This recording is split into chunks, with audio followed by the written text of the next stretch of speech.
Hello tout le monde, aujourd'hui on se retrouve pour une nouvelle vidéo très attendue qui est de comment vendre son bien, son logement le plus rapidement possible sur Bordeaux. Et oui, ça a été beaucoup demandé, c'est une recherche que beaucoup de propriétaires vendeurs font. Pourquoi? Tout simplement parce que beaucoup désirent vendre le plus rapidement possible. Sécurité. Voilà. Donc premier point qu'on va aborder, ça va être bien évidemment le fait de ranger et nettoyer son bien. Je vous en ai déjà parlé dans une vidéo précédente, mais j'insiste dessus parce que c'est une partie qui est beaucoup trop souvent négligée par les propriétaires. Et pourquoi ça rentre en compte dans cette vidéo? Tout simplement parce qu'un bien qui est bien rangé, bien nettoyé, ça donne tout de suite plus envie à un potentiel acheteur de se positionner sur le bien plutôt que d'arriver dans un bien qui est désordonné, en bazar, qui n'est pas forcément nettoyé, c'est un peu rebutant. Donc voilà, l'idée c'est vraiment que vous ayez à ranger, nettoyer pour maximiser les chances de vendre le plus rapidement possible. Pensez également à toutes les petites réparations à faire. C'est pareil, ça c'est quelque chose qui est important. Et par exemple, vous, c'est des choses que vous ne voyez plus, la petite poignée qui est cassée, la fissure, la peinture qui s'écaille sur le mur. Vous, ces choses-là, vous ne les voyez plus, vous passez tous les jours devant. Alors que le potentiel acheteur, c'est une personne qui vient pour la première fois dans votre bien, que ce soit votre maison ou votre appartement. Elle vient pour la première fois, donc elle, tout ce qu'elle va voir, c'est tous les petits défauts que vous ne voyez plus. Donc pensez bien à réparer, que ce soit poignée de porte, à repasser un petit coup de peinture sur les murs, à réparer la petite robinetterie qui fuit, les toilettes, etc. Le deuxième point qui va vous permettre de vendre le plus rapidement possible, s'il est bien mis en place, ça va être d'avoir une estimation juste dès le départ. Pourquoi? Tout simplement parce que si vous mettez votre prix trop haut au départ sur le marché, qu'est-ce qui va se passer? Eh bien, personne va en vouloir, à moins que vous ayez énormément de chance, mais en général, un bien qui est trop élevé sur le marché, qui a été surestimé, c'est un bien qui reste trop longtemps sur le marché.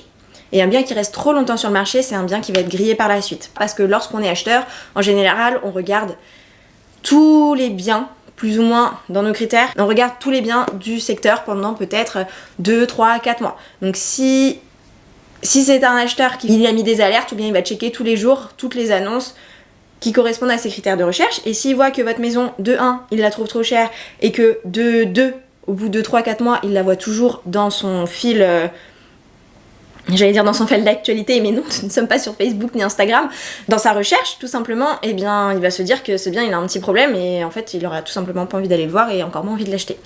Donc voilà, pensez bien à faire une bonne estimation dès le départ. Donc, quand je parle d'estimation à faire, bien évidemment, ne faites pas des estimations en ligne, c'est beaucoup trop superficiel, la fourchette est beaucoup trop large. N'hésitez pas à faire appel à un conseiller immobilier. Coucou. Donc si vous le souhaitez, moi je peux vous faire votre estimation. Donc comment ça se passe? Tout simplement, vous avez un formulaire à remplir en dessous de la vidéo, donc vous déroulez la petite barre, vous avez à cliquer sur le lien, à le remplir, et ensuite tout simplement je prends contact avec vous par téléphone, on fixe un rendez-vous et puis on se rejoint pour l'estimation immobilière. En général, une estimation immobilière, ça dure 2 à 3 heures en fonction de la taille de votre logement, et on fait vraiment, on estime tout en fonction de plein de critères différents que les estimateurs en ligne ne peuvent pas prendre en compte, tout simplement. Donc pour le troisième point, là, ça va être vraiment d'avoir mis en place une stratégie de vente solide. Par là, qu'est-ce que j'entends?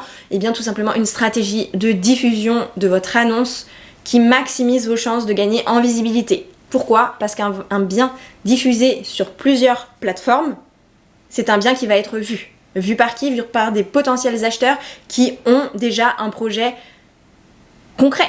Que ce n'est tout simplement pas des gens qui vont venir en badaud regarder comme ci, comme ça.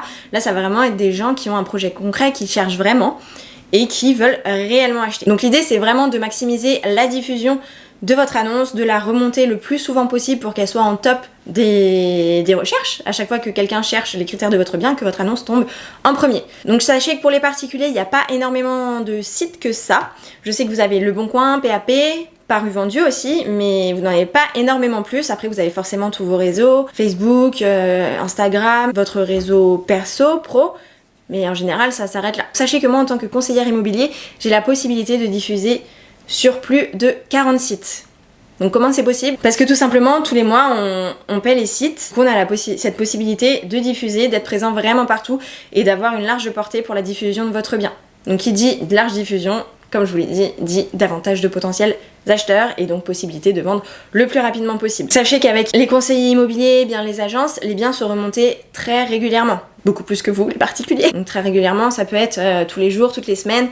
Et c'est vraiment quelque chose qui est à ne pas négliger pour vraiment apparaître tout de suite dans le top des recherches. Parce que des biens immobiliers, il y en a des dizaines et des dizaines qui arrivent chaque jour. Donc après, vous êtes noyé dans la masse si vous remontez pas. Et ça, c'est pas top pour votre visibilité. Et du coup, ça vous fait perdre du temps pour la vente, forcément. Allez, on passe au 4e point maintenant. Ça va être tout simplement de vérifier la solvabilité de vos potentiels acheteurs. Pour avoir uniquement des acquéreurs solvables pendant vos visites et pas des curieux du week-end. Parce que sinon, vous allez perdre beaucoup trop de temps. Comme je vous le disais dans une précédente vidéo, les visites, ça demande du temps, ça demande de l'organisation.